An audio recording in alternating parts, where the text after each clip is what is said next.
Hello, Future One here. This is a long time waiting for the second part of the Eidolon guide. I wanted to push it out quickly before the new war finally arrives, so I'm not as delayed as that was.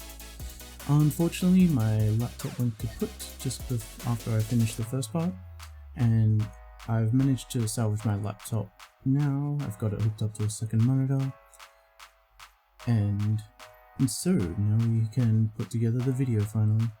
The rest of this video was made in April 2021, but for a basics guide it should be still relevant, going through all of the frame's roles and abilities and builds. There is obviously going to be changes of updates that bring in new bugs or bring in new features that will make the meta shift a bit, but Warframe allows you to use the oldest gear and still be kicking ass all the time. So, hopefully you enjoy. I'll be trying to push out a lot more videos over my break and also streaming a lot more often on Twitch. Playing Warframe, doing Eidolon guides, so feel free to drop by with questions, and then also lots of Destiny where we're doing raid helps and teaching as well. So, enjoy. Alright, so the roles and recommended frames instructions for a 4-man hunt are coming up now, in the order of difficulty: Harrow, Vault, Lure Handler, Limbbreaker. The Harrow is used for their 4th ability, which makes allies invincible for a duration. We want this to align with the magnetic rule, so the Harrow should have 90 to 95% duration. After making this math, some examples are fleeting expertise plus time continuity, or maybe transient fortitude plus a low rank organ message. We can try to add more efficiency and more strength to the build. Additional benefits for quality of life and natural talent to make the animation faster, which allows more time to charge in your operator's crouch mode. An arcane nullifier to prevent mag damage from brawls or water, so you always have energy. And of course, you, the Harrow, should be blocking the magnetic from the brawls, so it's just the water. The best way I find to learn the 4th timing is to wait until you actually feel damaged on your HUD from the magnetic waves, and that's when you should press your 4th ability. So make sure you're waiting in your frame as the Eidolon raises its head to the brawl, and then as soon as you feel like you're about to die, press your 4 ability to save you and all your allies, and then that'll quickly start to learn you the timing. Harrow's 4 is broken up into 2 chunks, half of which is the invincibility, where it's taking in damage, and half is the critical buff, and the critical buff scales with how much damage you took in to a maximum of 50%. The critical buff is helpful, but not as essential as the invincibility. It will help the Limbbreaker a bit for the cap shot in particular, which is after the final lie down and stand up phase, but not really needed at all. They should definitely be able to handle it themselves, the Limbbreaker. The 4 ability cannot be recast until the timer of the critical buff is completed. However, if you enter Archwing and then exit, that will remove all the buffs and timers on your Harrow, allowing you to freshly cast.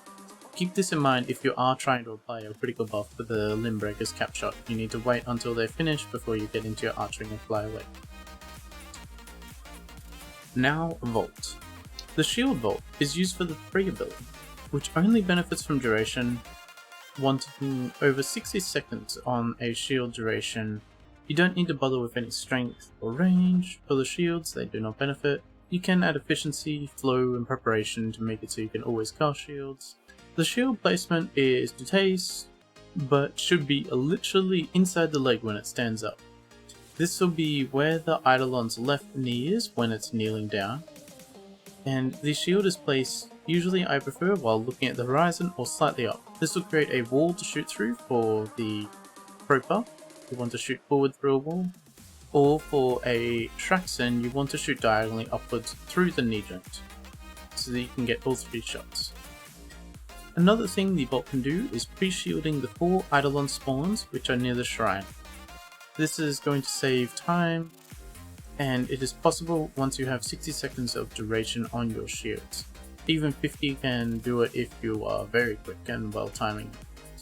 To have an idea of when to place your first shield and then quickly rush to the other 3 locations, you can look at the health bars of your Harrow and Limbbreaker on the HUD at the top right. You'll see them go invincible as the Harrow is casting the 4 while the Eidolon stands up, and that is the cue to start placing shields. That is when they are beginning to do the capture. You can also just look at their names through the world, and if they suddenly start flying up and towards the shrine, then you know they finished the capture. That's when you should definitely be placing your shields and start going to the shrine. You don't want to be wasting too much time on the shield placements. Maybe use a few energy pads to dash around quicker in your operator, and you will be placing the shields in the 4 locations that you've either memorized or got locked into, right where the head dashes into the ground, and right also where the unairu is going to spawn. The next role is lure handler. Their job is to collect lures, charge them, and have them ready for the capture of each eidolon as you go through the phases. This job is quite tough. You need the knowledge, the speed, and a way to heal the lures as well. The frames that can heal lures include Trinity, they're probably the best. They've got a full instant heal, and a long duration of a 75% damage reduction as well. Oberon's also an option. Wisp is sometimes used as a lure handler, and that is with their motes, especially their speed. However, those motes, the health one in particular, don't affect the lure at all. They will not increase the health, and they will not provide any heals over time. Another option I do use often when I don't have the option of Trinity is the Amisha Archway.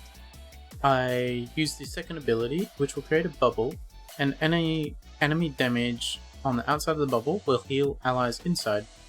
This also gives pseudo invincibility. So in a pinch, I can quickly jump into my Archway, cast my 2 bubble on Amisha, and that will heal the lures if I place the bubble on the lure. And of course the bubble is going to have its center on your arc, not where you're looking or anything like Limbo.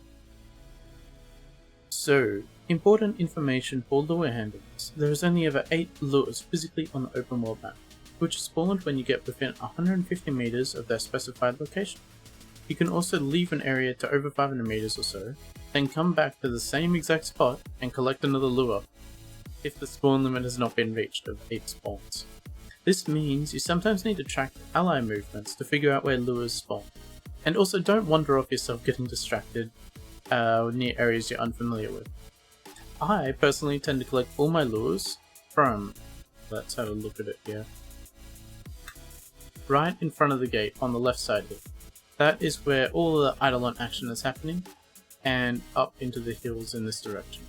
There is a few around the lake that I also collect on the shoreline, and there is a fast charge spot in the woods in that direction. But most of the time, if I'm quickly collecting lures, I'll do it all in this general direction, and a very small area too.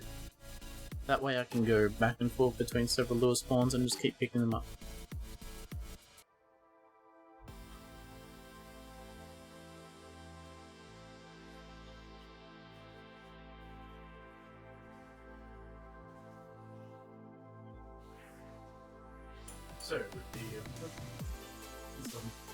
So yeah, I'll just be visiting a lot of spots I know about in this little recording. Here's some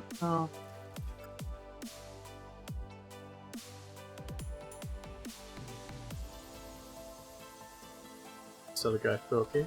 If you shoot him, this ball dropped out, I can overcharge up my operator, then I can bring that near any ball that I want to charge.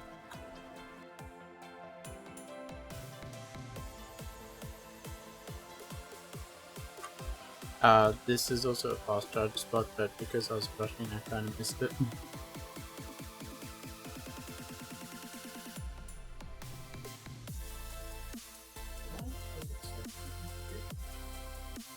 Alright, we'll keep getting some more lures from the central camps. These are my preferred areas to pick up lures. One of them is just fast charging, the first one I picked up, because it's very reliable. And no one goes in that direction yet.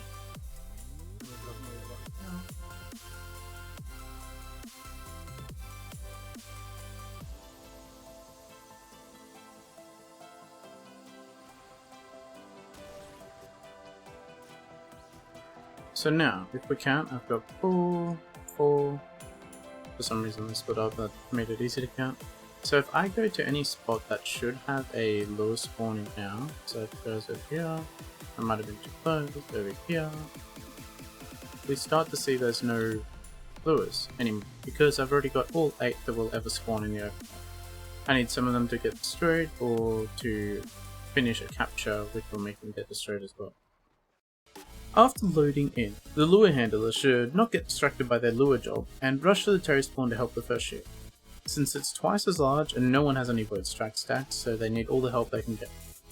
After that first shield of the Eidolon though, you can leave and collect 2 lures. If the Eidolon spawns up in the hills, then you want to collect 2 lures from nearby, not wasting time coming to this central area. Then you bring those 2 lures, uncharged or not, quickly back to where the Eidolon is fighting. You can use the interact button, I've got that defaulted to X, and that will make the lures hold position. You want to make them hold position at ground level or so wait a bit for them to float down to follow you. The Limbreaker will be picking these up. They will have 3 lures now, 2 of which to capture the Terrorist and 1 more to hold the Gantualist in place later. This means you're free to now collect 5 more lures and begin charging. You have until the end of the Gantualist, the yellow Eidolon, to have those 5 charged or even collected, and so that gives you a lot of time to work. You will need to know where VOMs spawn in the open world while you're trying to charge your 5 lures, as well as strategies for force spawning VOMs on demand. However, while you're learning, you can go a bit slower and just use the VOMs that spawn near the Eidolon, especially the plentiful ones that spawn during the final cap shot of the Eidolon Gantualist. If you happen to have your 5 yellow lures before the Terrorist is killed, like while it's laying down and the DPS is getting all charged up, and that DPS, the Limbreaker, has charged the 3 lures you deposited to them earlier, then you can go ahead and go over there and position your 5 lures under the boss. Every time that the boss sits down or stands up, there will be multiple VOMs spawning under its butt, some butt VOMs. Now, after the Terrorist is killed, you want to go to the shrine, ignoring missing lures if you don't have all 5 of them already. Collect the loot, put it in the shrine quickly, and do not worry too much about charging Void Strike here, but it is helpful. You do have 2 other people that are only focused on Void Strikes the entire time, and they can get through the Gantualist without you. You can help the first shield, since it's double the size, and make sure that 1 blue lure is nearby the Gantualist while it is kneeling down. So the DPS might not have picked up their blue lure, you need to make sure one of yours is there as a blue one also. And the next is going to be focusing on charging your lures during the entire Gantualist boss fight. You don't need to be there to help at all, you can go off and find VOMs anywhere. You'll find a few near the Eidolon. Whenever VOMs spawn near the Eidolon, they'll slowly wander over towards the Eidolon. And so just staying near the Eidolon, looking around, will have them you can see them spawn. There's also several core spawn spots nearby to the lake and a circle around that I usually take over path, and so by circling the lake and also visiting back to the Eidolon, I often find lots of VOMs. As the lure handler, it is also your job to heal the lures. This is especially true during the yellow boss fight, the part where you're away charging the lures. If you see any yellow lasers near the Eidolon coming down from the sky, some holy beams of death, you should quickly return to the fight and use your heal ability to make sure the 1 lure following the DPS is still alive, and careful not to drag your own lures into death, hopefully healing them as well along the way. That yellow laser attack is the only one that's concerning when you quickly go through the hunt, since it can kill a lure in a few seconds. The lure handler should be sure to charge at least 3 of their 5 lures, which plus the limb breakers will be able to capture the Gantualist and hold the Hydralist in place. And that is by the time that you're killing the Gantualist. The limb breakers should be checking your lure counts as well themselves and making sure that they see at least 4 blue in the area. While you are carrying around your 5 lures, you will notice that there's no preferential lure charging. Killing a VOM nearby your 5 will suck into any of them at all, and so you could end up with all 5 lures being filled only to 2 out of 3 VOMs required for a blue lure. And so that's why we of course prioritize 3 lures at the very start by giving only 2 to the deep Limbreaker. Speaking of Limbreaker, I feel like the lure handler is more difficult. Limbreaker needs experience in lure handling to be able to do their job best though. The Limbreaker can be a lot of different frames. However, once again, I'll be recommending Vault in the start of 2021. They have great options. Their first ability has an augment, which is electrical damage buff that feeds into radiation, the best damage type against Eidolon. The second is a reload speed buff, very helpful on snipers. You can add that to Arcane Momentum, which is also reload speed buff on snipers. The third ability, the shield, will give you, of course, 200% critical damage, as we learnt from Amps, but it also gives 25% electrical damage per shield stack. So if you have multiple vaults, you can actually get 6 lots of 25% electrical damage per shield stack each vault. That's a lot of elect damage added. The option of having the shields on the vault as a Limbreaker is also good to place amp shields in emergencies when your vault is dead, missing in action, Papago. And then the fourth ability on default vault is of no use, and we have the helm up now to make it so there's a useful ability there. You can increase your damage output with Raw or Eclipse. As of a recent lighting change, there is enough light in the Plains of Eidolon at night to get Eclipse buff all the time. You could also add in some utility abilities such as Dispensary if you want to save some energy pads and health pads, and ammo pads actually. I've known some DPSs, some Limbreakers, that run out of ammo all the time. Then when I am doing the limb breaking, I use a variety of weapons. My preferred recently has been a Vectus Prime. I use depleted reload, that brings it down to 1 magazine, and then prime chamber to get 100% damage on the first shot of each magazine, which is every shot. With all of the reload speed buffs, my fire rate on that 1 bullet magazine is incredibly high, since the fire rate is now the reload speed. And so I build for damage, radiation, crit chance, crit damage. Hello, Future Wine back again. I've got another build idea for you if you want to break limbs quick and don't have access to some of these vaulted items that people keep mentioning. It's the Voidrig Necromex Arcobec. For this build, I've put a lot of quality of life on the Voidrig, and then on the Arcobex itself, I've put on lots of damage, crit chance, and the damage types I'm going for, by the way, are radiation and cold. That is what the alloy armor of the limbs is vulnerable to. You can attempt to strip the armor down, and if you accidentally overstrip it, then it won't be weak to radiation anymore. Most of the time, I will never bother with stripping the armor.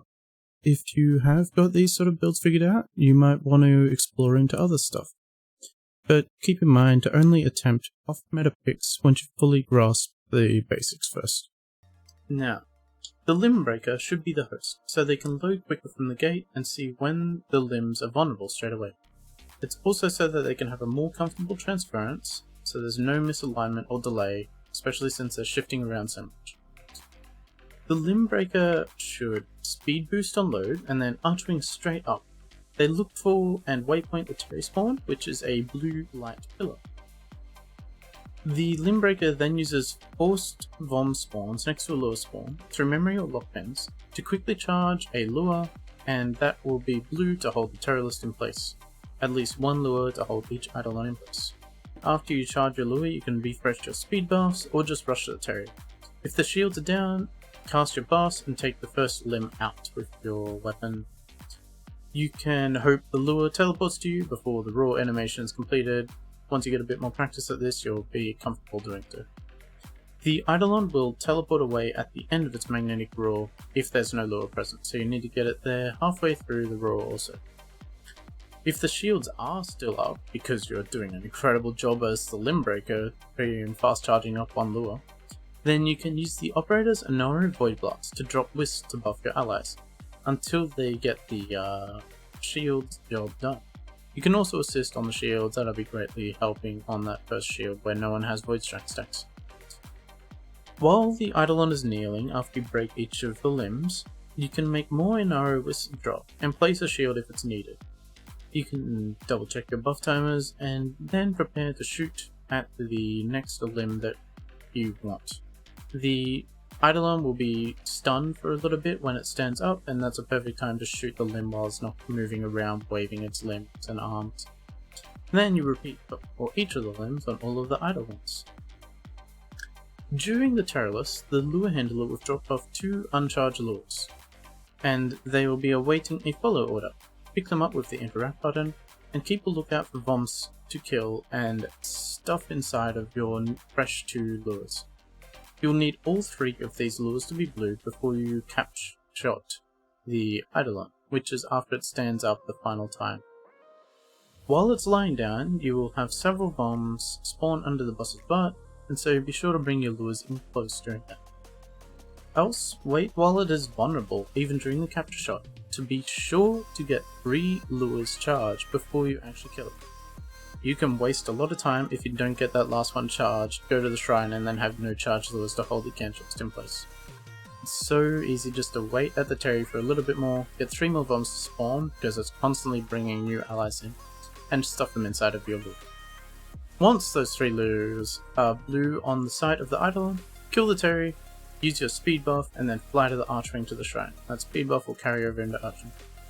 After landing, stand completely still and I begin spamming X, my interact button, which will make it so the lures hold position. This way, when they teleport to you, they will be at ground level and hold position at that ground level. Otherwise they float up and away, which isn't too bad, but it's a bit annoying if you can't see the loot because it's so far up in the sky. After the loot does pop out of your lures, since you had 3 lures and only you had 2 destroyed for the capture, be sure to pick up the one that you had left over. Quit your shard in the shrine, cast all of your damage buffs and speed buffs, and then be ready for the next spawn. When the Eidolon does spawn in the lake, you want to start Unairu Wisping for the water ship. This one is a bit funky. So let's go to each of the locations that are where you need to stand to actually get your Unairu Wisps. So, hitboxes are really weird when the Eidolon is coming out of the water. Even though the head is right here, that's where you're going to be ground dashing. The DPS, Limbreaker, will be casting their Unairu Wisp from up here. I'll stand right where I was, and while looking forward, jumping around, they'll spam their E button in Operator. And that will hit on where some of the hitboxes are. On over here. Once again, the DPS will be uphill of where the Void Dash into the ground is. So Void Dash into ground is here. And then the Limbreaker will be spawning the Wisp while standing up here and jumping around. Similarly, over here, we have the Ground Dash for the VS users. And then the DPS will come up the hill to about here, jump around and spam E. Then to the final location on Fastball, we will once again have the VS's on this ridge line here, and the Limbreaker will be up the hill, jumping around spamming their E. So just uphill from where you would usually have the shields to shoot through placed all the time. After spawning your Eidolon, doing the water shields, you will then repeat the steps for each of the limbs on the Gangelus, placing an Unairu Wisp every time it kneels down and then breaking them 6 times on the Gangelus. You will be sure to wait for the lure handler to have 4 blue lures total, including the one you are holding, and that's to capture the Gangelus and then 1 more to hold the Hydralist in place for the next phase. Once you see the 4 blue lures, you can shoot the Eidolon, teleport your lure to the shrine, and since yours was the first connected, the Trinity walked off halfway through, you need to spam X to get to the hold position and drop some loot at the ground on shrine. This will then get chucked back into the shrine, sacrificed, and spawn the final, biggest, greenest Hydralist Eidolon. Once you complete all of these steps once again, doing your water shields, your Unairu Wisp during kneels and limb breaks 6 times on the Hydralist, you'll have to ensure you have 3 blue lures for the capture of the Hydralist, and that will be the lure handler's drop. you can, after you capshot the Hydralist, head to the gate to collect your loot. You can also drop your frame near the auto-open range of the gate and hold it while your allies and your operator walks in.